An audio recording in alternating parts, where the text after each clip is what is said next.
Phishing. இன்றைக்கி இந்த வீடியோவில் நம்ம எதை பற்றி பார்க்க போகிறோம் அப்படின்னா 4 விலை இங்கே டிஸ்பேச் பண்ணுறோம். என்னென்ன விலைன்னு பார்க்கலாம். வந்தோம்னா 2 தக்கவலை டிஸ்பேச் பண்ணுறோம். அது போக ஒரு 60 ரூபா விலை. அதுக்கு அடுத்தது பார்த்திங்கன்னா 90 ஒரு விலை. அதாவது 2.5 வரலாயத்தில் ஒன்று, ஒரு 4 வரலாயத்தில் ஒன்று. என்னென்ன விலை அப்படிங்கிறது பார்க்கலாம். எல்லா விலையுமே நைஸில் போட்டிருக்கோம். தக்கவலை மட்டும் பார்த்திங்கன்னா ஒரு விலை நைஸ்லேயும், ஒரு விலை பார்த்திங்கன்னா மீடியம், அதாவது 0.2 அதில் போட்டிருக்கோம். அதாவது 0.20 சொல்லுவாங்க. இந்த மாதிரி போட்டிருக்கோம். வலை எப்படி வந்துருக்கு அப்படிங்கிறது பார்க்கலாம். இது வந்து பார்த்தீங்கன்னா தக்கவலை பார்த்தீங்கன்னா தெரியும். சவுண்ட் கேட்குதுங்களா? இந்த வலை வந்து பார்த்தீங்கன்னா 130 வரைக்கும் கஸ்டமர் கேட்டிருந்தாரு. அதுக்காக பண்ணியிருக்கோம். தெளிவாக இருக்கும், எந்த கம்ப்ளைண்ட்டுமே இருக்காது. வலை பார்த்தீங்கன்னா தெரியும், நீட்டாக இருக்கும். ஈயம் பார்த்தீங்கன்னா தெரியுதுங்களா? இந்த அளவுக்கு ஈயம் போட்டிருக்கோம். வெள்ளை கலர் கயிறு போட்டிருக்கோம். இந்த கயிறு வந்து பார்த்தீங்கன்னா தண்ணியில் போடும்போது நல்லா ஹெவியாக ஊறிடும். ஊறும்போது நமக்கு வெயிட் நல்லா கூட கொடுக்கும், சேர்த்தி கொடுக்கும். பார்த்தீங்கன்னா தெரியும், ஈவன் சைசிங் பண்ணி தான் போட்டிருக்கோம். எதுலேயும் அந்த கம்ப்ளைண்ட் இருக்காது. இது தண்ணியில் முழுகுச்சு அப்படின்னா அவ்வளோ ஹெவி வெயிட்டாக மாறிடும். இது வந்து பார்த்தீங்கன்னா 100, ஆக்சுவலாக 4 வரலாம் சொல்லலாம். பார்த்தீங்கன்னா 4 வரை லூஸாக இருக்கும். தெரியுதுங்களா? இது வந்து 100, ஜுவல் போகாது, டைட்டாக இருக்கும். ஓகே, 100.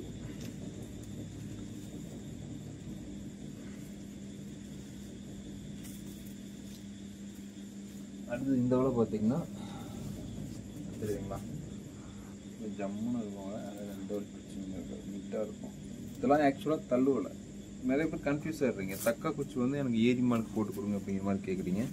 ஏரி மாலுக்கு அந்தளவுக்கு நம்ம ஹெவியாக பண்ண வேண்டிய அவசியம் இருக்காது. இதுலேயும் அதே மாதிரி தான் வேலைப்பாடு ஆகிருக்கும். இந்த வலை பார்த்தீங்கன்னா 100 அடி பண்ணியிருக்கும், ஜாஸ்தி பண்ணல. கட்டிங் பார்த்தீங்கன்னா தெரியும், மேலே ஒரு லெவல், கீழே ஒரு லெவல் இருக்கும். ஓகேங்களா? வலை சூப்பராக இருக்கும். இந்த வலை பார்த்தீங்கன்னா 55. ஓகேங்களா? 60 கிடையாது, 55. 3 விரல் இவ்வளோ தான் போகும். 2.25 சொல்லலாம். இவ்வளோ தான் வலையே போகும், 55. அவர் ஸ்பெசிஃபிக்காக 55 தான் வேணும்னு கேட்டிருந்தார். அதனால் அவருக்கு அந்த வலை தான் பண்ணியிருக்கோம். குச்சி ஒவ்வொன்றும் பார்த்து தான் சூஸ் பண்ணி போட்டிருக்கோம்பா. குச்சியில் எந்த கம்ப்ளைண்ட்டுமே இருக்காது. பார்த்தீங்கன்னா தெரியும், நீட்டாக இருக்கும்.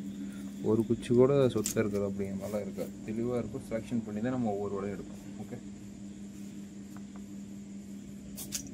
இப்போ அடுத்தது பார்த்தீங்கன்னா இது ஒரு 60ல் 50 MD அப்படி முழுசாக போட்டிருக்கோம். இது ஒரு 120 அடி வரும்போது நம்ம ரெடி பண்ணியிருக்கோம். கஸ்டமர் கேட்டிருந்தார் அப்படின்ட்டு. ஓகேங்களா? கயிறு பார்த்தீங்கன்னா மேலே எல்லோ இது கலந்து போட்டிருக்கோம். தக்கையும் வழக்கம் போல் தான் அடிச்சு விட்ருக்கோம். பார்த்தீங்கன்னா அது தெரியும், நல்லா ஹெவியாக இருக்கும். இந்த வலையும் அதே மாதிரி தான். இதை ஒரு 8 அடி வர மாதிரி கேட்டிருந்தார். 8 அடி வர மாதிரி பண்ணியிருக்கோம். அடுத்து இந்த வலை பார்த்தீங்கன்னா 90, 4 வரலாம்னு சொல்லலாம். தெரியுதுங்களா? 4 வரலாயம். இதுவும் தெளிவாக அதே மாதிரி தான் பண்ணியிருக்கோம். பார்த்தீங்கன்னா உங்களுக்கு ஒரு ஐடியா இருக்கும். தக்கை இந்த மாதிரி போட்டிருக்கோங்க, ஒரு ஐடியா இருக்கும். ஓகேங்களா? இதுவும் அதே மாதிரி தான் போட்டுருக்கோம். மொத்தம் 4 வலை. இந்த 2 ஒரு கஸ்டமருக்கு போகுது, இந்த 2 ஒரு கஸ்டமருக்கு போகுது. இது ஆல்ரெடி அவருக்கு ஒரு தக்கவலை அனுப்பியிருந்தேன். பார்த்துட்டு வலையை ரிசீவ் பண்ணிட்டு மீன் பிடிச்சி பார்த்துட்டு வலை ஓகேங்கிறப்போ அவர் மறுபடியும் 2 வலை கேட்டிருந்தார். இப்போ அவருக்கு தான் இந்த வலை பண்ணியிருக்கோம். இந்த 2 கேரளா போகுது, இந்த 2 பார்த்தீங்கன்னா லோக்கலில் தான் போகுது. ஓகேங்களா? அப்புறம் வந்து பார்த்திங்கன்னா தக்கா குச்சி வந்து நம்ம வந்து தள்ளுவலைக்கு தான் யூஸ் பண்ணோம். நம்ம வந்துட்டு ஏரி மாலுக்கு அது போட்டால் அது யூஸ்லெஸ் தான். அவ்வளோ எஃபோர்ட் போட்டு அந்த வலையை ரெடி பண்ணுறோம். தக்க வலையை அந்த குச்சி வந்து குச்சி தான் இருக்கிறதுல வேறு இதில். இந்த குச்சி ரெடி பண்ணுறது கொஞ்சம் டைம் எடுக்கும், ப்ராசஸ் ஆகும். அதாவது நம்ம ஒரு 300 அடி வலைக்கெல்லாம் அதை போடணும் அப்படின்னா சாதாரணமாக பார்த்தீங்கன்னா ஒரு 300 குச்சி தேவைப்படும். நம்ம அது 100 அடிக்கு போடுறதுக்கே ரொம்ப சிரமப்பட்டு தான் பண்ணுவோம். அந்தளவுக்கு போட்டால் தான் அது வேலை செய்யும். அதனால் அந்த மாதிரி பண்ணி கொடுக்குறோம். ஓகேங்களா? நீங்கள் அதை கன்ஃபியூஸ் பண்ணிக்க வேணாம். தக்க வலைக்கு வந்து தக்க வலைங்கிறது தள்ளுவலை மாதிரி. தள்ளுவலை மாறல, தள்ளுவலை தான். இது வந்து ஆற்றுல மெயினாக யூஸ் பண்ணுவாங்க. ஏரியிலையும் சில ஏரியாக்களில் யூஸ் பண்ணுறாங்க. நல்லா அந்த ஏரியா ஒரு ஏரியா இருக்குன்னா அந்த ஒரு ஏரியாவை கவர் பண்ணி ஃபுல்லாகவே அதில் இருக்கிற எல்லா சைஸ் மீனையும் பிடிக்கிறதுக்கு தான் நம்ம யூஸ் பண்ணுவோம். குட்டு வைக்கிறதுக்கும் நல்லா தான் இருக்கும். அதில் எந்த ஒரு கம்ப்ளைண்ட் இருக்காது. என்னென்னா நண்டு பிரச்சனை இருக்கும். எனக்கு கொஞ்சம் எக்ஸ்பென்சிவான நெட்டு, கம்பேரிட்டிவ்லி கொஞ்சம் கிரேட் 1ன்னு வச்சுக்கலாம். அந்தளவுக்கு கொஞ்சம் ஸ்பெஷல் நெட்டு. நம்ம அது வந்து நைட்டுக்கு விட்டு வச்சோம் அப்படின்னா மீன் விழாமல் இருக்காது, பட் டேமேஜ் ஆகும். அது அந்த இஷ்யூ தான், வேறு ஒன்றுமே கிடையாது. ஓகேங்களா? இப்போ அடுத்தது பேக் டு பேக் நமக்கு பார்த்தீங்கன்னா ஒரு 5-6 ஆர்டர் ஆயிருக்கு. அது 1 by 1 அடுத்தடுத்த வீடியோக்களில் பார்க்கலாம் என்னென்ன வலை எப்படி இது பண்ணுறோம் அப்படின்ட்டு. அப்புறம் மணி வலை ஒன்று ரெடி ஆகிட்டுருக்கு. ஒரு வரலாயத்தில் ஒரு நண்பர் கேட்டு இருந்தார். ஓகேங்களா? இப்போ அவருக்காக ரெடி பண்ணிகிட்ருக்கோம். மேக்ஸிமம் இந்த வாரத்தில் வந்து வீடியோ வரும், அது பார்க்கலாம். நான் சொன்ன மாதிரி கொஞ்சம் ஹெவியாக பண்ணியிருக்கேன்.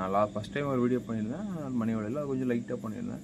இப்போ பண்ணுற வலை வந்து ஹெவி, டபுள் ஹெவின்னு வச்சுக்கலாம். ஆல்ரெடி பண்ணதோட இது டபுளாக இருக்கும். ஒர்க்கும் அதிகமாக இருக்கும். ஹைட்டு வெயிட்டு எல்லாமே கொஞ்சம் கூட பண்ணியிருக்கோம். கயிறு எல்லாமே சேஞ்ச் பண்ணியிருக்கோம். ஓகேங்களா, கொஞ்சம் நல்லாவும் இருக்கும். ஓகே கைஸ், நீங்கள் இது மாதிரி வலை வேணும்னா நம்மளது கீழே டிஸ்கிரிப்ஷனில் லிங்க் இருக்கும், அதில் வந்து வாட்ஸ்அப் பண்ணி நீங்கள் வலை வாங்கிக்கலாம்.